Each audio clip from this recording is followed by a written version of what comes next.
Good morning students. Result से related एक breaking news आ रही है कि GNDU इवन सेमेस्टर एग्ज़ाम्स का रिज़ल्ट आ गया है।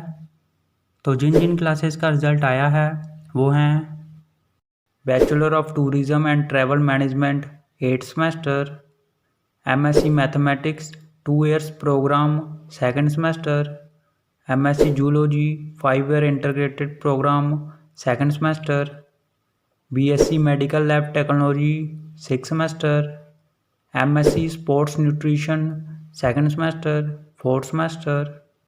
तो सभी स्टूडेंट्स GNDU की ऑफिशियल वेबसाइट पर जाकर अपना अपना रिजल्ट चेक करें gnu.ac.in पर।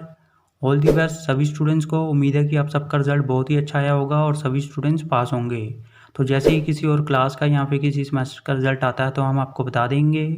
तब तक इस वीडियो को लाइक कर दो, शेयर कर दो, चैनल सब्सक्राइब कर दो और बेल आइकन ज़रूर प्रेस कर देना। Thank you.